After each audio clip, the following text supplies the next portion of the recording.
வணக்கம் நண்பர்களே, எனது சேனலுக்கு உங்களை மீண்டும் ஒரு முறை அன்புடன் வரவேற்கிறேன். இது போன்ற அதிரடியான, சுவாரஸ்யமான மற்றும் உண்மை சம்பவங்களை அடிப்படையாகக் கொண்ட கதைகளை தொடர்ந்து அறிந்து கொள்ள எனது சேனலை கண்டிப்பாக சப்ஸ்கிரைப் செய்து கொள்ளவும். இன்று நான் உங்களுக்கு சொல்லப்போகும் கதை ஒரு இளம் பெண்ணின் வாழ்க்கையில் நடந்த ஒரு பயங்கரமான சம்பவம். இது காதல், ஏமாற்றம் மற்றும் கொடுமை நிறைந்த ஒரு கதை. என் பெயர் இந்துமதி. எனக்கு 20 வயதுதான் ஆகிறது. நாங்கள் ஒரு நடுத்தர குடும்பம். என் அப்பா நான் பிறப்பதற்கு முன்பே இறந்துவிட்டார். அதனால் என் அம்மா தான் எங்களை வளர்த்து வந்தார். என் அம்மா ஒரு தனியார் நிறுவனத்தில் கடினமாக உழைத்து என்னையும் என் அண்ணனையும் கஷ்டப்பட்டு வளர்த்து வந்தார். எங்களுக்கு சொந்த வீடு இருந்ததால் வாடகை கவலை இல்லாமல் எங்கள் குடும்பத்தை நடத்தி வந்தோம். என் அண்ணன் பெயர் கார்த்திக். அவர் எனக்கு நல்ல நண்பரைப் போலவும் புரிந்து கொள்ளும் உள்ளம் கொண்டவராகவும் இருந்தார். கல்லூரி படிப்பை முடித்ததும் அவர் ஒரு நிறுவனத்தில் வேலைக்கு சேர்ந்தார். நானும் என் படிப்பில் கவனமாக இருந்தேன். எங்கள் வாழ்க்கை அமைதியாகவும் மகிழ்ச்சியாகவும் இருந்தது. என் அண்ணன்தான் எனக்கு உலகமே. அவர் இல்லாமல் நான் எதுவும் இல்லை என்று நினைத்திருந்தேன்.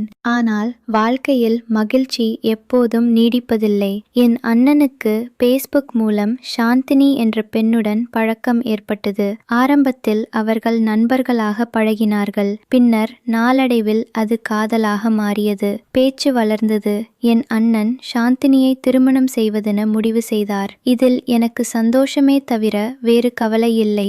ஏனென்றால் என் அண்ணன் மகிழ்ச்சியாக இருந்தால் அதுவே எனக்கு போதும். அதன்படி சாந்தினியின் வீட்டுக்கு பெண் பார்க்க சென்றோம். சாந்தினி ஒரு நல்ல குடும்பத்தைச் சேர்ந்தவள். அவளுக்கு அம்மா இல்லை. அவளுடைய அப்பா ஒரு ஓய்வு பெற்ற அரசு ஊழியர். பணத்தில் எந்த குறைவும் இல்லை. அவர்கள் நிறைய சொத்துக்கள் வைத்திருந்தார்கள். அவளுக்கு ஒரு அண்ணன் இருக்கிறார். அவர் பெயர் சிவசங்கர். அவருக்கு வயது 35. பெண் பார்க்கும் நேரத்தில் சாந்தினி மிகவும் வெட்கப்பட்டாள். என் அண்ணனும் அப்படித்தான். எங்கள் குடும்பம் முழுவதுமாக சாந்தினியின் வீட்டிற்கு சென்றோம்.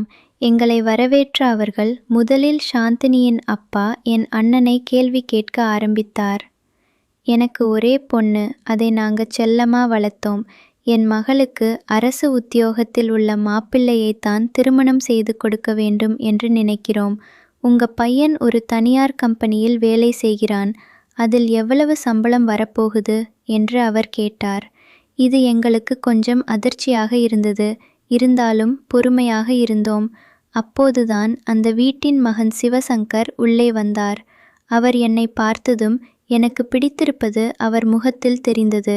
சிவசங்கருக்கு என்னை மிகவும் பிடித்துவிட்டது. அவர் உடனே தன் அப்பாவிடம் ஏதோ மெதுவாக பேசினார்.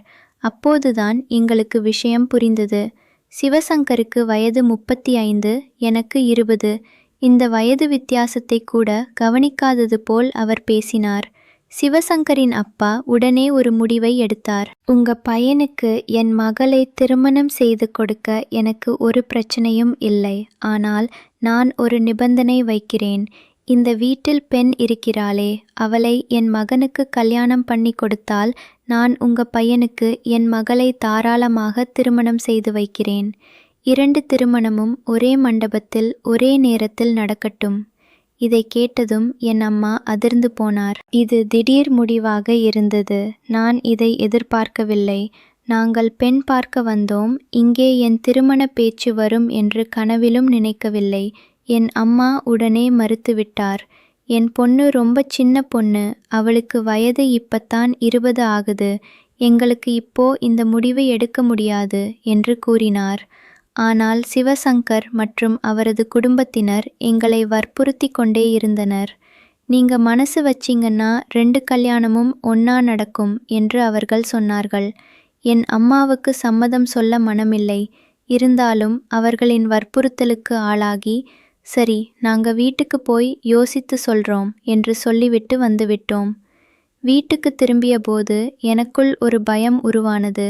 என் வாழ்க்கையே மாறிப்போகுமோ என்ற அச்சம் என்னை வாட்டியது. என் அம்மாவும் அண்ணனும் இந்த முடிவை எப்படி எடுப்பார்கள் என்று யோசித்தேன். என் கண்களில் கண்ணீர் வழிந்தது. நான் விருப்பமில்லை என்று சொன்னாலும் எனக்காக என் அண்ணன் வாழ்க்கை பாதிக்கப்படுமா? இந்த குழப்பத்திற்கு மத்தியில் என் அண்ணன் என்னிடம் வந்து சொன்னான், இந்துமதி, இது உன் கையில்தான் இருக்கு. நீ சம்மதம் சொன்னால்தான் எங்களுக்கும் சாந்தினிக்கும் கல்யாணம் நடக்கும். நான் உன்னை கட்டாயப்படுத்தவில்லை. இதை கேட்ட நான் மனதில் ஒரு முடிவு செய்தேன். அடுத்த பகுதியில் என்ன நடக்கும்? என் அண்ணனுக்காக நான் என்ன முடிவை எடுத்தேன்? இந்த திருமணத்தின் விளைவுகள் என்னவாக இருந்தன? தெரிந்து கொள்ள இதோ அடுத்த பகுதி. கடந்த பகுதியில் என் அண்ணனின் காதலுக்காக நான் ஒரு கடினமான முடிவை எடுப்பதாக சொல்லிவிட்டு நிறுத்தினேன். அந்த முடிவு என்னவென்றால், என் அண்ணனின் சந்தோஷத்திற்காக நான் சிவசங்கரை மணப்பதற்கு சம்மதித்தேன். இருந்தாலும் நான் என் அண்ணனிடம் ஒரு நிபந்தனை வைத்தேன். நான் உனக்காக இந்த திருமணத்திற்கு ஒப்புக்கொள்கிறேன். ஆனால் திருமணத்திற்கு பிறகு நான் என் படிப்பை தொடர வேண்டும்.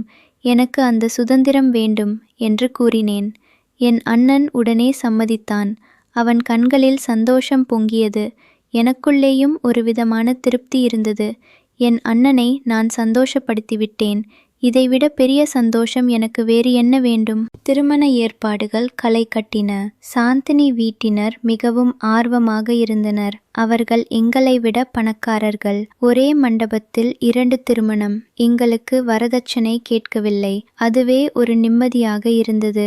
என் அம்மாவும் அண்ணனும் வேலைகளை கவனித்து வந்தனர். திருமண நாள் வந்தது. என் கால்கள் நடுங்கின.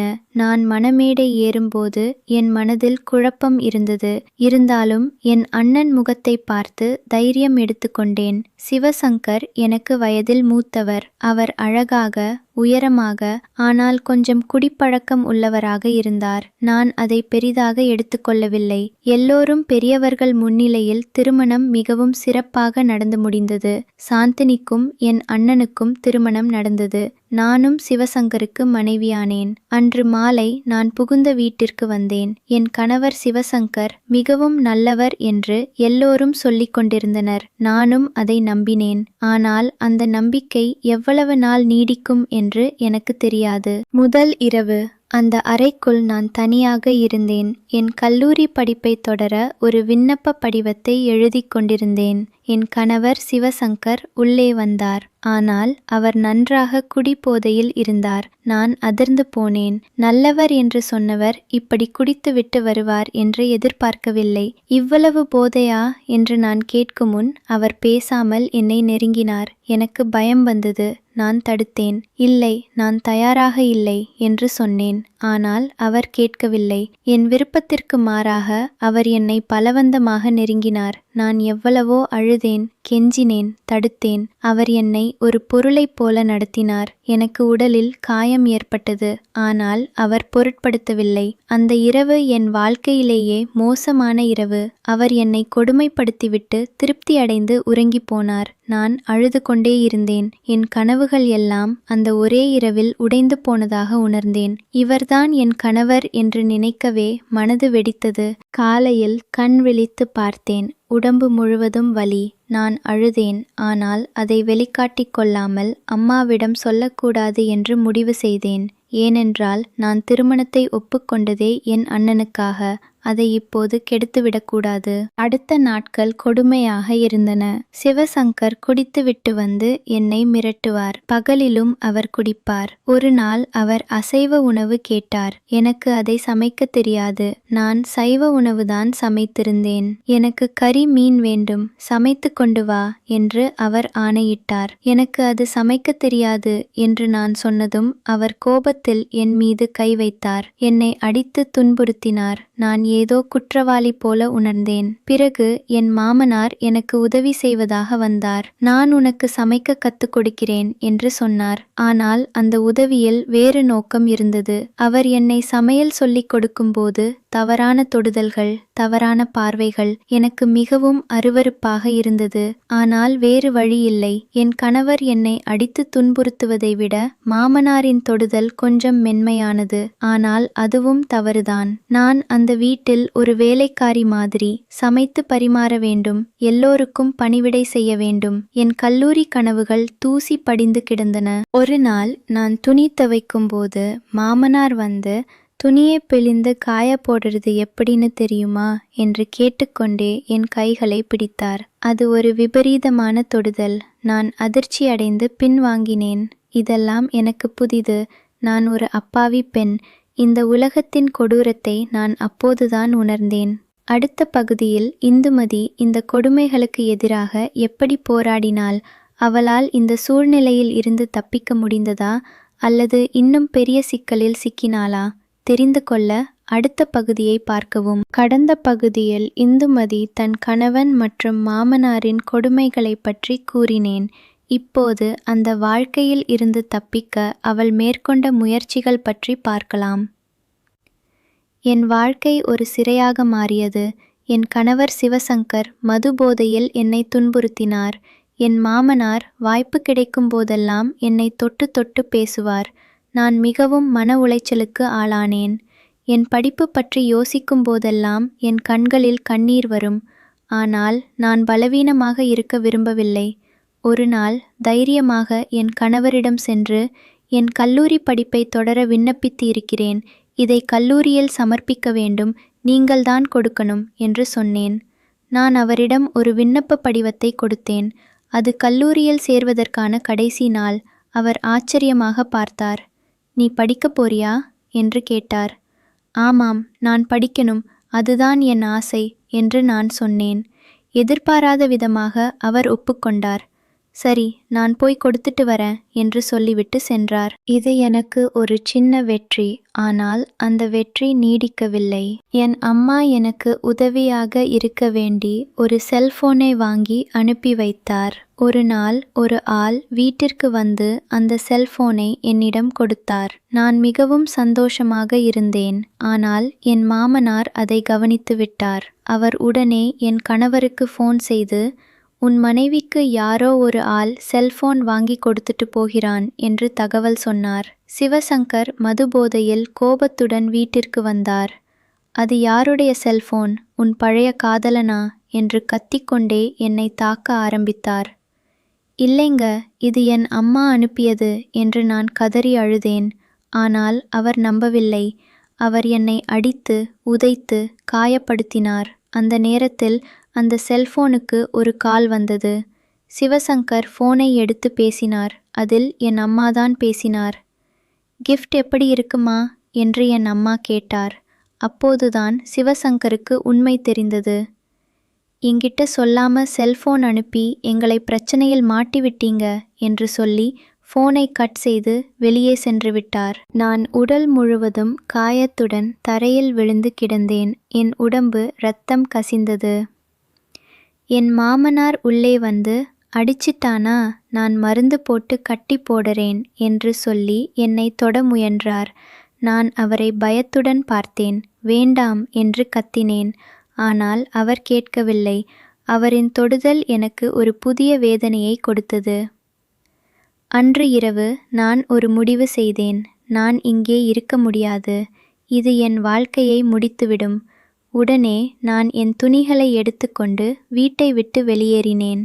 என் பிறந்த வீட்டுக்கு சென்றேன். என் அம்மாவை பார்த்ததும் எனக்கு அழுகை வந்தது.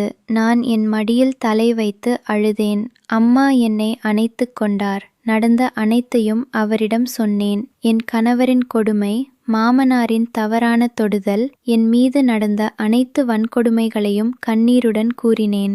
என் அம்மா அதிர்ச்சியடைந்தார். என் பொண்ணு இவ்வளவு கஷ்டப்பட்டிருக்கானா என்று வருந்தினார். என் அண்ணன் கார்த்திக்கும் நான் சொன்னதை கேட்டு அதிர்ந்து போனான். நான் தவறு செய்துட்டேன், உன் வாழ்க்கையை கெடுத்துட்டேன் என்று அழுதான். ஆனால் அப்போது அங்கு வந்த சாந்தினி, என் அண்ணியாக இருந்தவள், நீ எதுக்கும் கவலைப்படாதே, அண்ணன் தப்பு செய்தாலுனா நான் அவனை கண்டிச்சு சரி பண்ண வைக்கிறேன் என்று சொன்னாள். இதை கேட்டதும் எனக்கு கோபம் வந்தது. உங்க அண்ணன் மட்டும்தான் தப்பு, உங்க அப்பாவும் என்னை தவறாக தொட்டு தொட்டு பேசுறார் என்று சொன்னேன். இதை கேட்டதும் சாந்தினி கோபமாகி, நீ எங்க வீட்டை பத்தி தப்பா பேசாதே என்று சொல்லி அறைக்குள் சென்று துணி மூட்டையை கட்ட ஆரம்பித்தாள். என் அண்ணன் அவளை சமாதானப்படுத்த முயன்றான். நிலைமை மோசமாகி கொண்டிருந்தது. நான் தப்பி வந்த விஷயம் சாந்தினியின் குடும்பத்திற்கும் தெரிந்துவிட்டது. அவர்கள் என்னை பழி சொல்லத் தொடங்கினர். அடுத்த பகுதியில் என்ன நடக்கும்? சாந்தினியின் கோபம், இந்துமதியின் மேல் குற்றச்சாட்டுகள். இந்துமதி மீண்டும் அந்த கொடுமை வீட்டிற்கு திரும்பிச் செல்ல வேண்டியிருக்குமா? இந்த குடும்ப பிரச்சனை எந்த வழியில் தீரும்? அடுத்த பகுதியை தவறவிடாதீர்கள். முந்தைய பகுதியில் இந்துமதி தன் வீட்டிற்கு தப்பி வந்த சம்பவத்தை பார்த்தோம். அங்கு சாந்தினியுடன் ஏற்பட்ட வாக்குவாதத்தில் விஷயங்கள் மோசமானது. இப்போது அதன் தொடர்ச்சி பார்க்கலாம். சாந்தினி கோபத்தில் அறைக்கு சென்று துணிகளை எடுத்து கட்டிக்கொண்டாள். நான் இந்த வீட்டில் இருக்க மாட்டேன் என்று சத்தமாக சொன்னாள். என் அண்ணன் கார்த்திக் அவளிடம் மன்னிப்பு கேட்டு சமாதானப்படுத்த முயன்றான். இந்துமதி, நீ கொஞ்சம் பொறுத்துக்க மாட்டியா? அவ வீட்டை பத்தி தப்பா பேசிட்டே என்று என் அண்ணன் என்னை சற்று கடிந்து கொண்டான். இது எனக்கு மிகவும் வேதனையாக இருந்தது. நான் இங்கு கதறி அழுது என் கஷ்டத்தை சொன்னேன். ஆனால் என் அண்ணனால் என் வேதனை புரியவில்லை. அவனுக்கு முக்கியம் அவன் மனைவியின் சமாதானம். சில நாட்கள் கடந்தன. நான் என் வீட்டில் இருந்தபடியே என் மனதை தேற்றிக்கொள்ள முயற்சித்தேன். அப்போது சாந்தினி தன் அண்ணன் சிவசங்கரை அழைத்து பேசினாள். உன் மனைவியை கூட்டிட்டு போ. அவளால் எங்களுக்கு அசிங்கம். எனக்கு என் மாமியார் இருக்கிறது போதும், இவளும் வேண்டாம் என்று கூறினாள். சிவசங்கர் என்னை பற்றி எதுவும் கேட்காமல், எனக்கு அவள் தேவையில்லை, வேறு பெண் பார்த்துக்கலாம் என்று சொல்லிவிட்டான். இதை கேள்விப்பட்ட எனக்கு அதிர்ச்சி. நான் கண்ணீர் வடித்தேன்.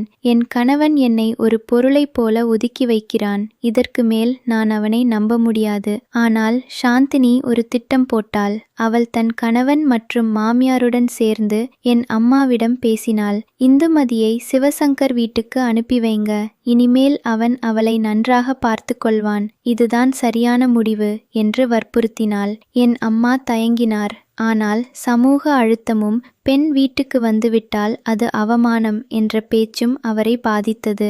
இந்துமதி, நீ மாப்பிள்ளையுடன் போயிட்டு வா, நல்லபடியாக வாழ்ந்திடு என்று என் அம்மா மனமில்லாமல் சொன்னார். நான் மறுத்தேன்.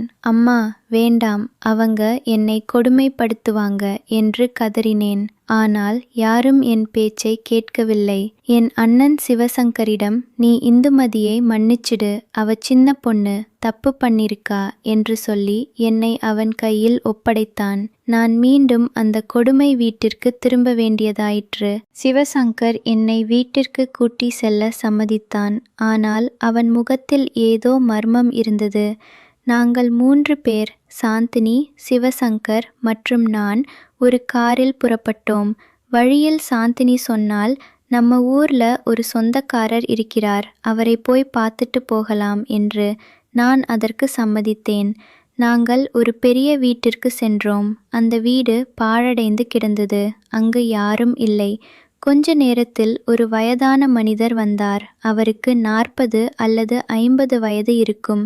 சாந்தினி அவரிடம் ஏதோ பேசினாள். பிறகு அந்த வயதானவர் என் அருகில் வந்து, வா என்று கூறி என் கையை பிடித்தார். நான் பயந்து போனேன். என்ன இது? நான் யாருக்கு வரணும் என்று கேட்டேன். அந்த வயதானவர் சொன்னார், நீ உனக்கு தெரியாதா? உன்னை பணத்திற்கு வாங்கிட்டேன். நான் அதிர்ந்து நின்றேன். சாந்தினி, இவர் என்ன சொல்றார் என்று அவளை பார்த்து கேட்டேன். சாந்தினி சிரித்துக்கொண்டு, நீ ஒரு பொண்ணு வீட்டை விட்டு வெளியே வந்துட்டே. இனிமே உனக்கு புகுந்த வீடு இல்லை, பிறந்த வீடு இல்லை.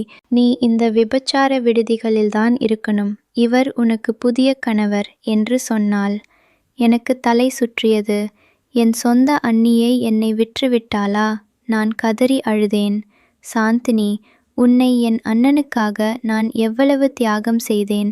இப்போது நீ என்னை விற்கிறாயா என்று கேட்டேன். அவள் கல்லாய் மனம் கொண்டவள். உனக்கு இதுதான் தகுதி என்று சொல்லி அங்கிருந்து கிளம்பி சென்றுவிட்டாள். சிவசங்கரும் என்னை கண்டு கொள்ளாமல் சென்றுவிட்டான். நான் தனியாக அந்த வயதான மனிதனிடம் சிக்கிக்கொண்டேன். அந்த நபர் என்னை ஒரு அறைக்குள் தள்ளி பூட்டிவிட்டார்.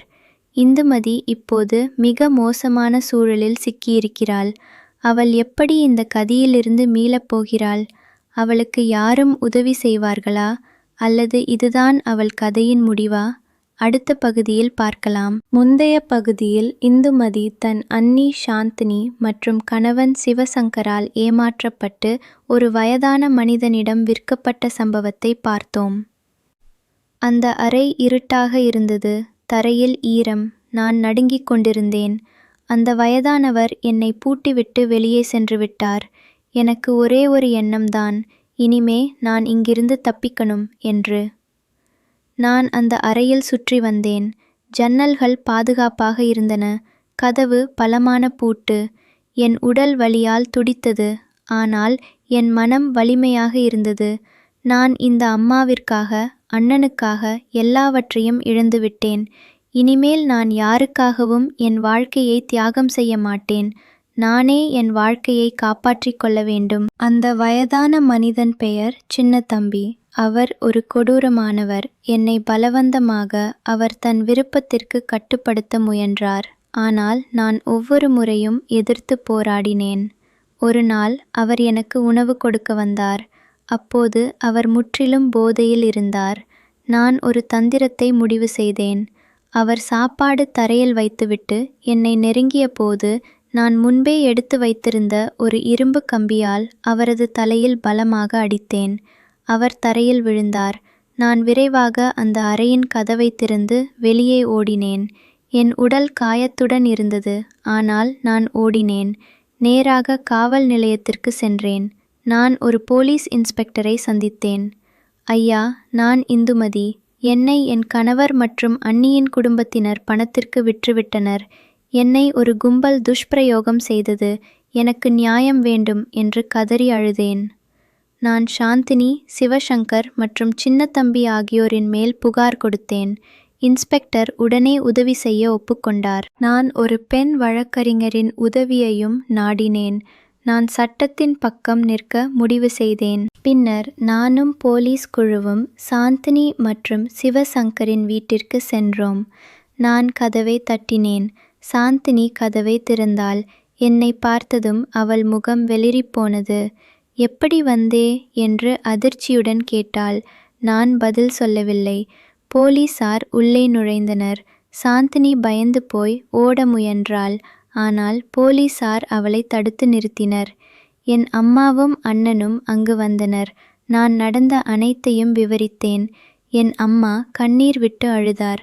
மகளே, உன்னை இந்த அளவுக்கு யாரும் கொடுமைப்படுத்துவாங்க என்று நான் நினைக்கவே இல்லை என்று வருந்தினார். என் அண்ணன் கார்த்திக் சாந்தினியை பார்த்து, நீ இவ்வளவு கொடூரமானவளா? என் தங்கையை நீ விற்றுவிட்டாயா என்று கத்தினான். சாந்தினி தன் குற்றத்தை மறுக்க முயன்றாள். இதில் என் தவறு ஒண்ணுமில்லை, எங்க வீட்டு கௌரவத்தை காப்பாத்தித்தான் இப்படி செய்தேன் என்று சமாளிக்க முயன்றாள். ஆனால் போலீசார் அவளது வாக்குமூலத்தை பதிவு செய்தனர். சிவசங்கர் மற்றும் சின்னத்தம்பியையும் போலீசார் கைது செய்தனர். நான் எனக்கான நீதியை கேட்டேன். இந்த கொடுமைக்கு முற்றுப்புள்ளி வைக்க வேண்டும். நீதிமன்றத்தில் என்ன நடந்தது? சாந்தினி மற்றும் சிவசங்கர் தங்கள் தப்பித்துக்கு தகுந்த தண்டனை பெற்றனரா? இந்துமதி தன் வாழ்க்கையை மீண்டும் கட்டியெழுப்ப முடிந்ததா? இறுதி பகுதியில் பார்க்கலாம். கடைசி பகுதியில் இந்துமதியின் வாழ்க்கையில் நடந்த கொடுமைகள் மற்றும் போலீஸ் நடவடிக்கைகள் பற்றி பார்த்தோம். இப்போது இறுதி விளைவுகள் மற்றும் இந்துமதி எப்படி தன்னை மீட்டு கொண்டாள் என்பதை பார்க்கலாம். போலீஸ் விசாரணை முடிந்தது. சாந்தினி மற்றும் சிவசங்கர் மீது கடுமையான வழக்குகள் பதிவு செய்யப்பட்டன. விபச்சார விடுதியில் இந்துமதியை விற்ற குற்றம், பாலியல் வன்கொடுமை, கொலை மிரட்டல் உள்ளிட்ட பல்வேறு பிரிவுகளில் வழக்கு தொடரப்பட்டது. நான் நீதிமன்றத்தில் சாட்சியம் அளித்தேன். என் குரல் நடுங்கியது, ஆனால் நான் உண்மையை முழுமையாக சொன்னேன். என் கணவர் சிவசங்கர் எனக்கு செய்த வன்கொடுமைகள், என் மாமனாரின் தவறான தொடுதல் மற்றும் சாந்தினி என்னை விற்றது, இந்த அனைத்து குற்றங்களுக்கும் எதிராக நான் நின்றேன். நீதிமன்றம் விரைவில் தீர்ப்பு வழங்கியது. சாந்தினிக்கு 5 ஆண்டுகள் சிறை தண்டனை வழங்கப்பட்டது. சிவசங்கருக்கு 7 ஆண்டுகள் சிறை, சின்னதம்பிக்கு 10 ஆண்டுகள் சிறை தண்டனை வழங்கப்பட்டது. இது ஒரு வெற்றி. ஆனால் என் மனதில் இருந்த வலி இன்னும் மாறவில்லை. இதற்கிடையில் என் அண்ணன் கார்த்திக் மிகவும் வருந்தினான். இந்துமதி, நான் மிகப்பெரிய தவறு செய்துவிட்டேன். என் சுயநலத்திற்காக உன் வாழ்க்கையை நான் அழித்துவிட்டேன். என்னை மன்னித்துவிடு என்று அழுதான். நான் அவனை பார்த்தேன். என் கண்களில் கோபமும் வலியும் இருந்தது. உன் காதலுக்காக நான் என் வாழ்க்கையை இழந்தேன். ஆனால் இப்போது நான் இதிலிருந்து மீளப் போகிறேன், எனக்கு உதவி செய் என்று சொன்னேன். நான் என் படிப்பை மீண்டும் தொடங்க முடிவு செய்தேன். கல்லூரி நிர்வாகத்திடம் சென்று எனது சூழ்நிலையை விளக்கி மீண்டும் சேர்க்கை கேட்டேன். அவர்கள் உதவி செய்தனர். நான் கடினமாக உழைத்து எனது படிப்பை தொடர்ந்தேன். நான் இலக்கியம் படித்தேன். எனக்கு எழுத்து மீது ஆர்வம் இருந்தது. என் கஷ்டங்களை நான் எழுத்தில் வெளிப்படுத்தத் தொடங்கினேன். நான் ஒரு புத்தகம் எழுத முடிவு செய்தேன். அந்த புத்தகத்தில் என் வாழ்க்கையில் நடந்த உண்மை சம்பவங்களை கூறினேன். இது மற்ற பெண்களுக்கு ஒரு எச்சரிக்கையாக இருக்கும். பெற்றோர்கள் தங்கள் மகள்களை கவனமாக பார்த்து கொள்ள வேண்டும். சமூகத்தில் இருக்கும் கொடுமைகளை பற்றி அனைவரும் அறிந்து கொள்ள வேண்டும். இந்த கதையின் மூலம் நான் கற்றுக்கொண்ட பாடம் என்னவென்றால், ஒருபோதும் ஒரு பெண் தன் விருப்பத்திற்கு எதிராக எந்த முடிவும் எடுக்கக்கூடாது. என் அண்ணனுக்காக நான் எடுத்த முடிவு என் வாழ்க்கையை நரகமாக்கியது. நான் தப்பித்து விட்டேன், ஆனால் பல பெண்கள் தப்பிக்க முடியாமல் போகிறார்கள். இந்த வீடியோ பிடித்திருந்தால் இது போன்ற சுவாரஸ்யமான கதைகளை தொடர்ந்து அறிந்து கொள்ள எனது சேனலை சப்ஸ்கிரைப் செய்ய மறக்காதீர்கள். உங்கள் கருத்துக்களை கமெண்ட் பகுதியில் பகிர்ந்து கொள்ளுங்கள். உங்கள் ஆதரவு எங்களுக்கு மிகவும் முக்கியம். இந்த கதை ஒரு புனைவு அல்ல, இது பல பெண்களின் நிஜ வாழ்க்கையின் பிரதிபலிப்பு. தயவு செய்து உங்கள் சமூகத்தில் உள்ள பெண்களை பாதுகாக்கவும் அவர்களின் உரிமைகளுக்காக நிற்கவும். அனைவருக்கும் நன்றி. இப்போது ஒவ்வொரு பகுதியின் இறுதியிலும் நான் கொடுத்த ரீஹூக்ஸ் நீங்கள் புரிந்து கொண்டிருப்பீர்கள். இது போன்ற கதைகளை மீண்டும் கொண்டுவர உங்கள் ஆதரவை தொடர்ந்து அளிக்கவும். நன்றி, வணக்கம்.